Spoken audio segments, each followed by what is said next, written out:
అనంతపురం జిల్లాలో దక్షిణ కాశీగా పిలువబడుతూ పెన్నా నది ఒడ్డున వెలిసిన శ్రీ బుగ్గరామలింగేశ్వర స్వామి క్షేత్రం మరో ఘనతను సాధించింది.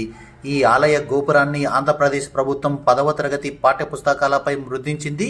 10వ తరగతి చరిత్రలోని భారతదేశం మరియు సమకాలీన ప్రపంచం పాఠ్య పుస్తకంపై ఆంధ్రప్రదేశ్ రాష్ట్ర ప్రభుత్వం ఆలయ గోపురాన్ని ముద్రించి మరో ఘనత సాధించినట్లు తెలుస్తోంది.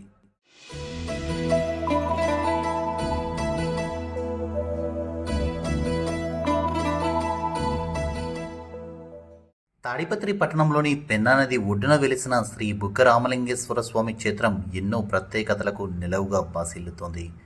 కాశీలో విశ్వనాథ ఆలయానికి గంగానది ఉత్తర వాహినిగా ఉన్నట్లే శ్రీ బుగ్గరామలింగేశ్వర స్వామి ఆలయానికి పెన్నా నది ఉత్తర వాహినిగా ఉండడం గమనార్హంగా చెప్పవచ్చు.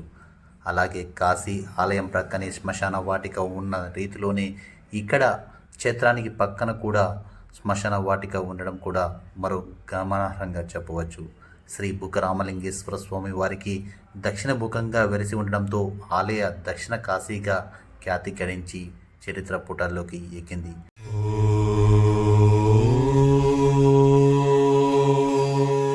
త్రేతాయుగంలో యాగ పరిరక్షణలో భాగంగా తాటికిని సంహరించిన అనంతరం స్త్రీ హత్య దోష నివారణకు అప్పటికే స్వయంభుగా వెలిసిన బుగ్గరామలింగేశ్వరుడికి రామలక్ష్మణులతో కలిసి విశ్వామిత్రుడు విశేష పూజలు చేయించినట్లు ఇతిహాసం చెబుతోంది.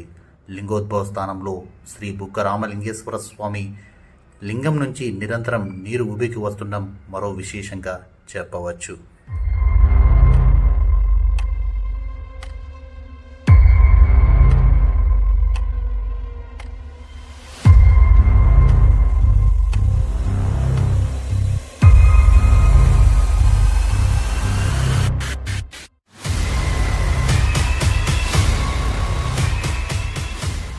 అలాగే ఆలయంలోని శివలింగంపై సూర్యకిరణాలు నేరుగా పడడం ఇక్కడ మరో విశిష్టతగా చెప్పవచ్చు. అంతేకాకుండా అమ్మవారి ఆలయం వద్ద ఉన్నటువంటి ధ్వజస్తంభాలను చేతులతో టచ్ చేస్తే చాలు హంపీలో మాదిరిగా సప్తస్వరాలు పలకడం ఇక్కడ మరో విశేషంగా చెప్పవచ్చు.